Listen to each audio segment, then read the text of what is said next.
Friends, मी पूर्वा पुन्हा एकदा स्वागत करते माझ्या यूट्यूब चॅनलवर, ज्याचं नाव आहे लाईफ इन कुडाळ. तर फ्रेंड्स, आज आमच्या जिल्हा परिषद प्राथमिक शाळा बावची पिकनिक चाललेली आहे मालवण किल्ल्याला. आणि जाता जाता आम्ही अंगणेवाडी वगैरे करून जाणार आहे. पहाटेचे 7 वाजलेत आणि तरीसुद्धा सगळीकडे इतकं छान भरपूर धुकं पडलं आहे. खूप छान वाटतं आहे. ही गावाची स्पेशालिटी आहे की मार्च महिन्यामध्ये सुद्धा इतकं छान धुकं आहे. आता आम्ही अंगणेवाडीला आलो आहे. सगळी मुलं बसमधून उतरली आहेत आणि सगळे हाय करतात, त्याच्यामुळे मी सगळ्यांना घेतलं आहे. हाय. कुडाळपासून अंगणेवाडीला यायला आम्हाला बरोबर 1 तास लागला. अंगणेवाडीला जत्रेच्या दिवशी खूप गर्दी असते भरपूर. आता नुकतीच जत्रा झाली. जत्रेसाठी बांधलेला मंडप अजून सुद्धा आहे. तो आता सध्या काढतायत ते लोक. पण मंदिर इतकं सुंदर वाटतंय, खूप छान वाटतं आणि सकाळची एकदम शांतता आहे, गर्दी पण नाही. त्यामुळे मंदिरचा परिसर रिकामे आहे, त्याच्यामुळे खूप छान वाटतंय. ही मंदिराची छोटी प्रतिकृती आहे. व्यवस्थित तुम्हाला मंदिर पूर्ण कसं आहे ते बघण्यासाठी ही एका काचेत ठेवलेली आहे आणि खरंच खूप सुंदर दिसते ते, एकदम पांढरी अशी. मंदिराच्या आतमध्ये फोटो काढण्यास मनाई आहे, म्हणून मी माझ्याकडचा जो फोटो होता तोच त्याच्यामध्ये ॲड केला आहे. आई भराडी देवी सगळ्यांना सुखाचं आणि समृद्धीचं आयुष्य देऊ देत, ही तिच्याकडे प्रार्थना. तुम्ही सुद्धा कोकणात आल्यावर भराडी देवीला एकदा नक्की भेट द्या. इथे आल्यावर खूप प्रसन्न आणि शांत वाटतं. इथून आता आम्ही थेट मालवण किल्ल्याला जाणार आहे. अजूनही सगळीकडे धुक्यांची चादरच पसरलेली आहे, पण त्याच्यामुळे खूप छान वाटतंय, थंडगार असं. सो फायनली आपण इथे आपल्या मेन स्टॉपवर आलो आहे, म्हणजे मालवण किल्ला बघायला. हे इकडे खूप वेगवेगळी दुकानं वगैरे लावलेली आहेत आणि तुम्हाला जर स्कुबा डायव्हिंग वगैरे करायचे असेल किंवा पॅराग्लायडिंग, तर त्याच्यासाठी इथे तुम्ही बुकिंगसुद्धा करू शकता. दूरवर जो दिसतोय ना, तो महाराजांचा पुतळा आहे राजकोटचा. तिथे आपण नंतर जाऊया. किल्ल्यावर जाण्यासाठी इथे बोटीचं तिकीट काढायचं आहे. फुल तिकीट 100 रुपये आणि लहान मुलांचं 50 रुपये तिकीट. परतीचं प्रवासाचं तिकीट आहे हे. हा जो आपल्याला लांब दिसतोय ना, तोच किल्ला आहे. तिथे जायचं आहे आपल्याला. खूप एक्साइटमेंट वाटते बोटीतून जाण्यासाठी. मुलांचं तर काय विचारायला नको, नुसती धम्माल आणि मस्ती चालली आहे त्यांची. कसं आहे ना, शहरातली मुलं वरचेवर मॉलमध्ये गार्डनमध्ये वगैरे जात असतात, पण गावाकडच्या मुलांना असं फिरायला जातात ती, पण असं बाहेर असं जास्त कुठे लांब जात नाही. त्याच्यामुळे इकडे आल्यावर तर जास्त मजा येते. आणि त्याच्यात पालक वगैरे नाहीत, ओरडणारं नाही आहे कोण, शिक्षक पण कोण जास्त ओरडत नाहीत. त्याच्यामुळे मुलांची मस्त मजा चालली. आणि आपण पण फॅमिलीबरोबर फिरत असतो, पण ही शाळेच्या मुलांबरोबर फिरायला मजा जास्त येते. कारण मला पण माझ्या शाळेची वगैरे आठवण येते पिकनिकची, त्याच्यामुळे मी पण भरपूर एन्जॉय करते. ही तर आपली बोट आली आहे. ते खूप सावकाशपणे मुलांना आतमध्ये घेत आहेत, अगदी हात धरून एकेकाचा आतमध्ये घेत आहे सगळ्यांना, आणि खूप छान वाटते.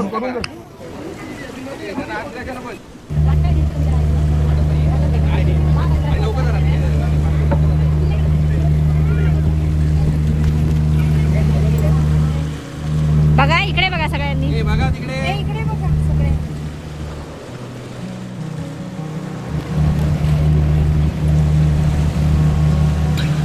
जसं जसं आम्ही किल्ल्याजवळ येतोय तसं तसं एक्साइटमेंट वाढत चालली आहे. अक्षरशः पोटात असा गोळा आल्यासारखं वाटतंय.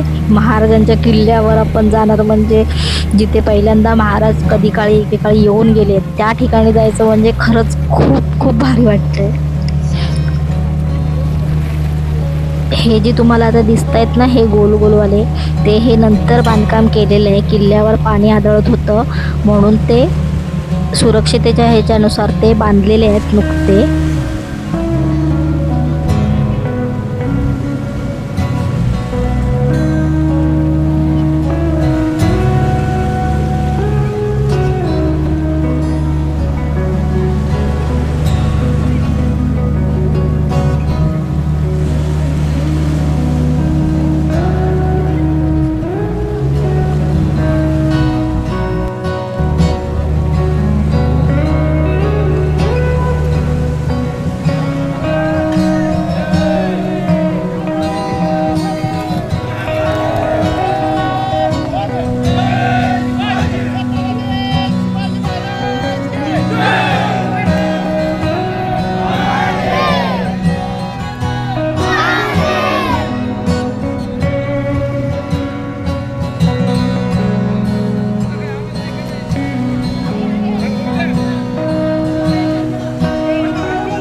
लिटरली काहीच अंगावर काटा आणणारा क्षण वाटतोय.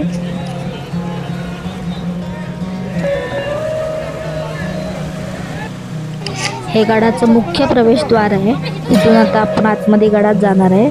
इथे मुलांबरोबर छान फोटो वगैरे चला तर आता आपण आतमध्ये जाऊया आणि आतमधून पाहूया आपल्या महाराजांचा किल्ला. गडाच्या मुख्य प्रवेशद्वाराजवळच हनुमानाचं मंदिर आहे. पहिलं आपण मंदिराचे दर्शन घेऊया. आमच्या शाळेचे सर माहिती द्यायला सुरुवात करतात आता.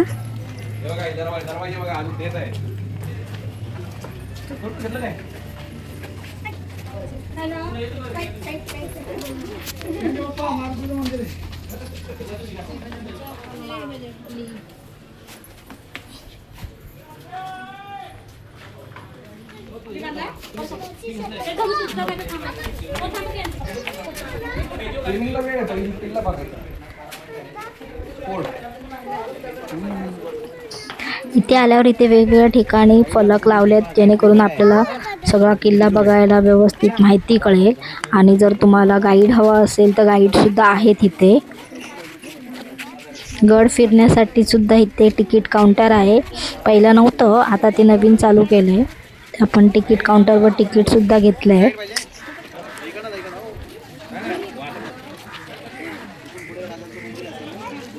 किल्ल्याच्या आतमध्ये दुकानं वगैरे पण आहेत मुलांचा खाऊ वगैरे घेण्यासाठी.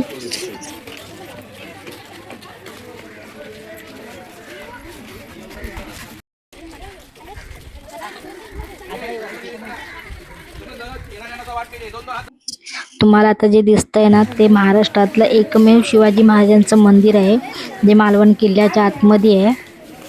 मंदिराच्या आतमध्ये खूप छान अशी महाराजांची मूर्ती आहे आणि तलवार सुद्धा आहे. पण मंदिराच्या आतमध्ये आपल्याला फोटो काढायला अलाउड नाही, त्यामुळे मी तिथले फोटो काढू शकले नाही. त्याच्यानंतर पुढे आल्यावर आपल्याला इथे महादेवाचं मंदिर लागतं ज्याच्या आतमधून भुयारी मार्ग सुद्धा आहे. हे आपण झूम करून बघूया. पण मार्ग आता सध्या चालू आहेत की नाही माहिती, बंदच असते. पण तेव्हा आपले मावळे याचा वापर करायचे.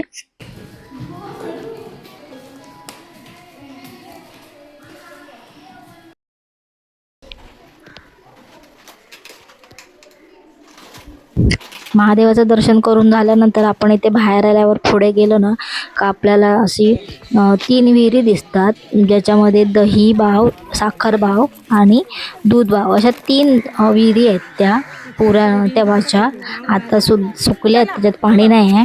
पण त्या 3 अशा 2 ह्या बाजूला आणि 1 ह्या बाजूला आहे. अशा 3 आपल्याला त्या विहिरी दिसतात. परत पुढे चालत आल्याला आपल्याला भवानी मातेचं मंदिर मिळालं आहे. आपण भवानी आईचं दर्शन घेऊया तिथे.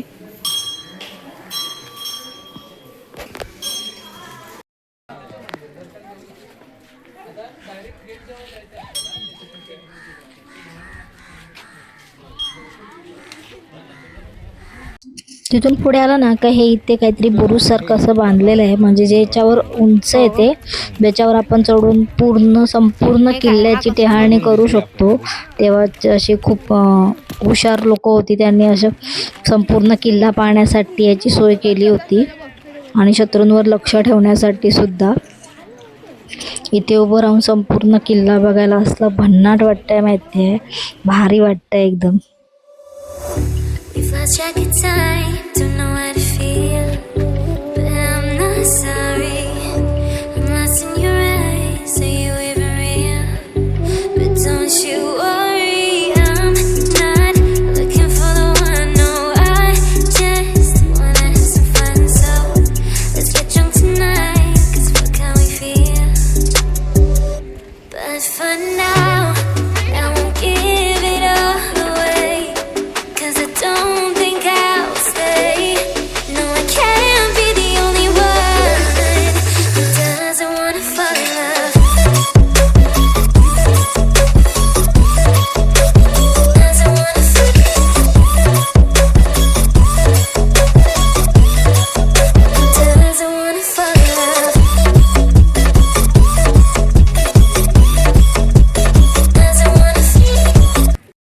खाली उतरून आल्यानंतर इथे एक तळ आहे जे पाणी इतर कामांसाठी वापरायचे, म्हणजे जसं घोडे वगैरे धुवायला, त्यांना पाणी प्यायला, अशा कामांसाठी या तलावाचा वापर केला जाईल.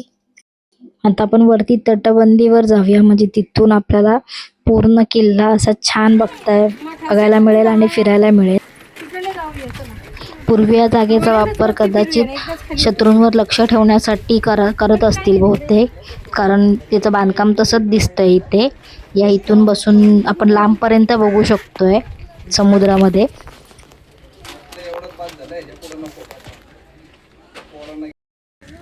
इथे ना हे महाराजांच्या हाता आणि पायांचे ठसे आहेत, तुम्हाला दिसणार नाहीत कदाचित, पण मी व्हिडिओ केलाय त्याचा.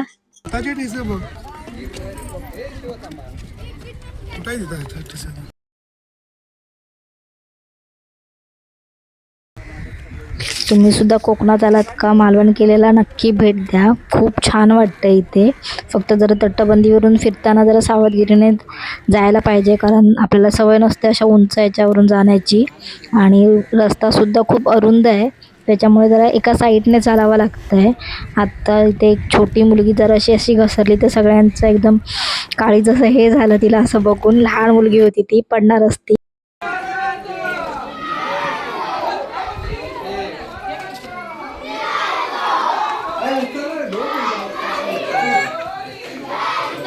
संपूर्ण किल्ला बघताना मुलांनी अक्षरशः महाराजांचा खूप जय जयकार केला, त्याच्यामुळे खूप छान वाटतंय. तुम्ही सुद्धा आलात तर पूर्ण फॅमिलीसोबत किंवा मित्रमैत्रिणींसोबत या, म्हणजे असं घोषणा वगैरे देताना जरा मजा येते आणि छान वाटतं आपल्या संस्कृतीला वगैरे असं जवळून बघताना. आता इथून आम्ही परतीचा प्रवास चालू करतोय. इथे आमची जी मगाची बोट होती तीच येणार आहे आम्हाला न्यायला. हे इथे पॅराग्लायडिंग वगैरे चालू आहे. तुम्हाला सुद्धा जर करायचं असेल तर तुम्ही करू शकता इकडे कोकणात आल्यावर. म्हणजे कसं आहे ना, हे सगळं करायला लोक लांब गोव्यात वगैरे जातात, पण आपल्या महाराष्ट्रात, आपल्या सिंधुदुर्गात तुम्ही या सगळ्या गोष्टी अनुभवू शकता. आता इथे किल्ल्यातून बाहेर आल्यावर आता इथे राजकोट किल्ल्यावर जाणार आहे. हा एकदम जवळ असल्यामुळे आपण चालतच जायचं आहे. महाराजांचा असा भव्य मोठा पुतळा उभा आहे, तो बघूया.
महाराजांच्या नुसतं पुतळ्याजवळ जर उभं राहिलं तरी काय बोलायचं ते सुचत नाही. एकदम फक्त असं बघत राहावं असं वाटतंय. जर तुम्ही एकटक या मूर्तीकडे अशी बघत राहिलात ना तर तुमच्या डोळ्यात पाणी आल्याशिवाय राहणार नाही. खरंच खूप खूप भारी वाटतं इथे. प्रत्येक मराठी माणसाने रादर सगळ्या भारतीयांनीच एकदा तरी इथे यायला पाहिजे अशी ही जागा आहे. महाराजांना असं प्रत्यक्ष बघून भारी वाटतं एकदम.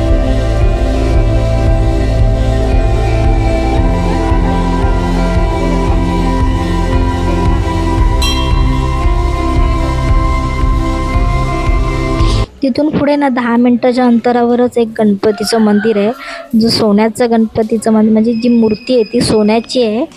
आणि तुम्ही नक्की भेट द्या ह्या मंदिराला. लहान मंदिर आहे पण खूप सुंदर आणि खूप छान आहे.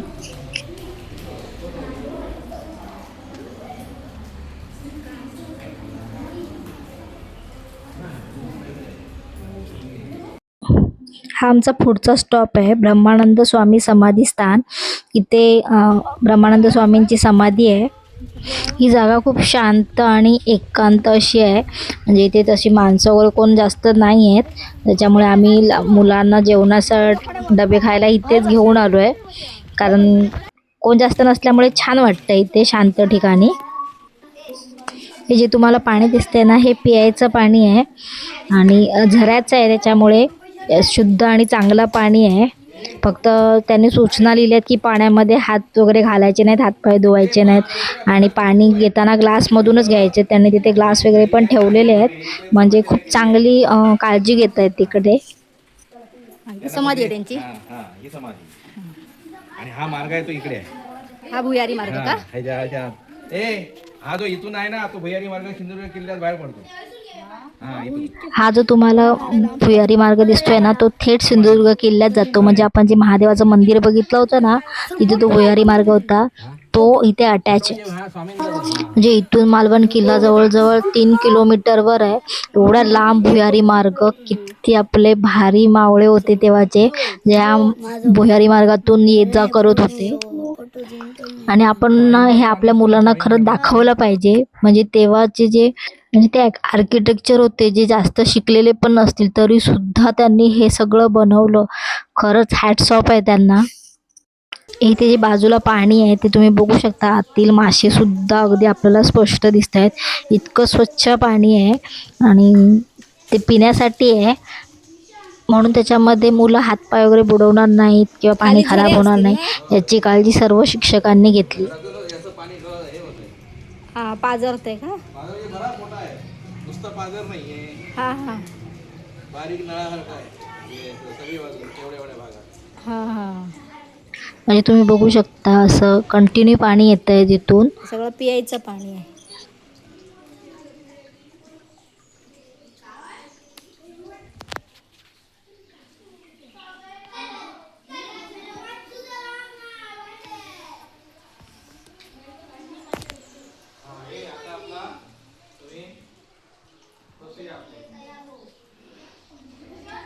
खूप शांत अशी जागा आहे. इथे ब्रह्मानंद स्वामींचा उत्सव सुद्धा होतो असं मला शिक्षकांनी सांगितलं तिथल्या. या जागी ब्रह्मानंद स्वामींनी 12 वर्ष तप केलं होतं. आम्ही इथे असताना ही गाय आली. इथे कचरा असल्यामुळे ते गाय खाण्यासाठी शोधत होती. त्यामुळे जर तुम्ही अशा ठिकाणी जात असाल तर प्लीज इथे कचरा, प्लास्टिकचा कचरा टाकू नका. त्याच्यामुळे ही मुक्की जनावरं खातात ते. आता 3:30-4 वाजत आले आहेत आणि आता आम्ही पुढचं डेस्टिनेशन म्हणजे रॉक गार्डनला जाणार आहे. जवळ आहे, तसं लांब नाही आहे, 15-20 मिनिटावरच आहे.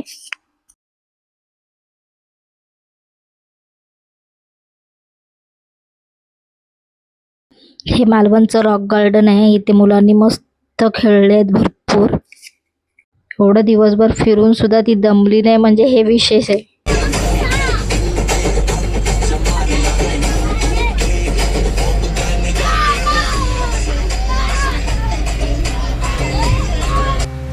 हा आपला लास्ट स्टॉप आहे, भगवती मंदिर. इथे आतमध्ये मंदिरात फोटो काढायला अलाउड नव्हतं म्हणून मी नाही काढले आहेत. सगळीकडे करता सध्या नाही अलाउड करत. पण हे बाजूला तलाव आहे जे खूप खूप सुंदर आहे. कदाचित तुम्हाला दशावतार पिक्चर माहिती असेल, मराठी पिक्चर दिलीप प्रभावळकरांचा. त्या पिक्चरची शूटिंग इथे केली आहे असं मला इकडे आल्यावरच समजलं आहे. आणि संध्याकाळ आहे, शांत आहे आणि पाणी इतकं स्वच्छ आणि छान वाटतं इथे.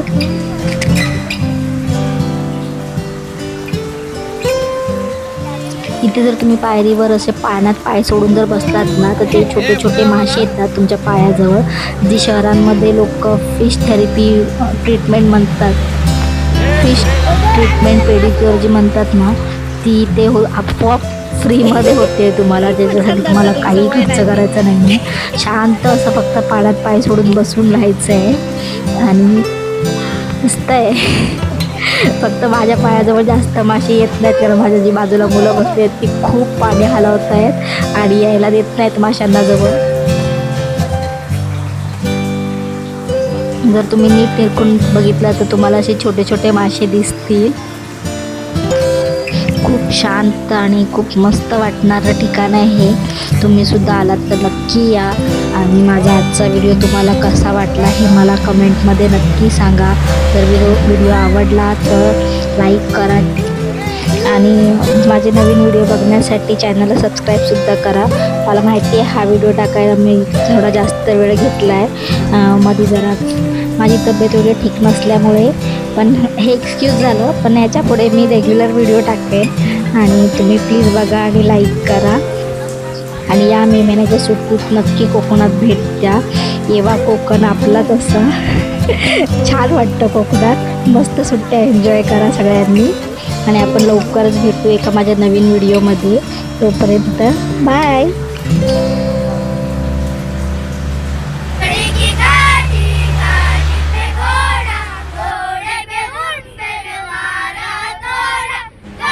अंताक्षरी शिवाय सहल अपूर्ण वाटते ना.